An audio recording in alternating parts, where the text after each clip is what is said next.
عزیز طالب علموں، مولانا بسم اللہ صاحب نے تفصیل سے بات کی، سارے بیان کا، سارے اساتذہ کے سارے بیانوں کا خلاصہ للہیت اور تقوی ہے، اور جس طالب علم نے تقوی اختیار کر لیا اللہ جل جلالہ اس سے اپنے علوم کے دروازے کھولیں گے۔ زمانہ طالب علمی یہ ہر طالب علم کے بننے کا زمانہ ہے۔ شیطان طالب علم سے یہ بات کہتا ہے کہ اب تو تیرا شہنشاہی دور ہے، جو مرضی کر، گھر میں بھی کوئی نہیں پوچھتا اور مدرسے میں بھی کوئی نہیں پوچھتا، اور فراغت کے بعد ساری زندگی پڑی ہے، پھر فراغت کے بعد کیا کرنا ہے؟ مطالعہ ہی کرنا ہے، پڑھنے پڑھانے کا کام ہی کرنا ہے۔ لیکن ہمارا تجربہ ہے، ہماری 24 سال اسی لائن میں گزر گئے، جو طالب علم زمانہ طالب علمی میں نہ بن سکا، فراغت کے بعد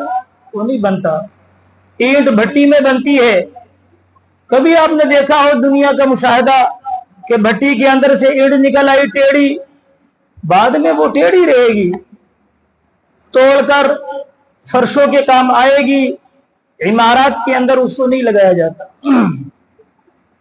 تو جب دنیا کا مشاہدہ ہے اور جب دنیا ایک ناپائیدار چیز ہے اور اس پہ کوئی اعتماد، کوئی بھروسہ نہیں ہے، اور یہ دنیا دناوتن سے ماخوذ ہے اور اس دنیا پر فنا طاری ہے،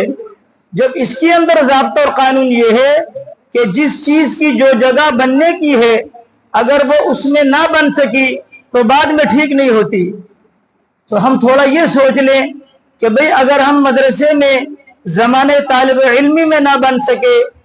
تو بھئی فراغت کے بعد پھر بننے کا زمانہ نہیں ہے، پھر تو آدمی مزید بگڑے گا۔ اور ایک اور بات جو بڑی سخت ہے، یہ بات یاد رکھیں کہ دنیا کا بگڑا ہوا وہ دین کے ماحول میں ٹھیک ہو جاتا ہے۔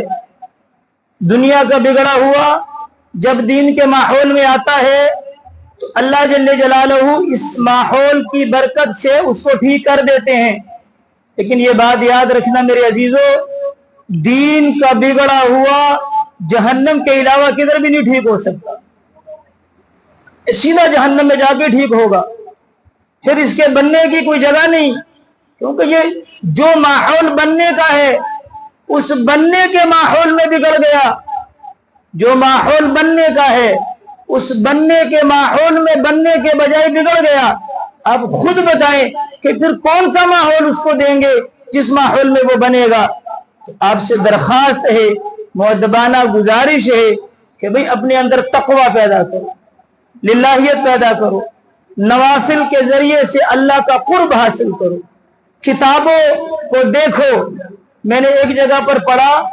فقہ کی کتابوں کو دیکھنا تہجد سے بہتر ہے۔ فقہ کی کتاب، اب کتاب کو دیکھ رہے ہو، پڑھنے کی بات نہیں ہے۔ مجھے جگہ کمپیوٹر میں نے لگا دیا کہ میں نے کدھر پڑھا ہے، تو یہ بات میں نے پڑھی ہے، غالباً شامی کے اندر یہ بات لکھی ہے۔ یہ شامی کے حوالے سے ایک کتاب ہے، کراچی کے مفتی صاحب نے لکھی ہے، میرے پاس موجود ہے، ابھی ذہن میں آئی، اس میں یہ بات لکھی ہے شامی کے حوالے سے غالباً کہ فقہ کی کتاب کو دیکھنا تہجد سے افضل ہے۔ تو فقہ کی کتاب کو پڑھنا، پھر فقہ کی کتاب کو سمجھنا، پھر اس پہ عمل کرنا، پھر ساری انسانیت کو اس پہ لانا، اب خود بتائیں کتنا افضل کام ہوگا، کتنا افضل کام ہوگا۔ تو میرے عزیزو، یہ میرے آپ کے بننے کا زمانہ ہے، ہم اس ماحول کے اندر اپنے آپ کو بنائیں۔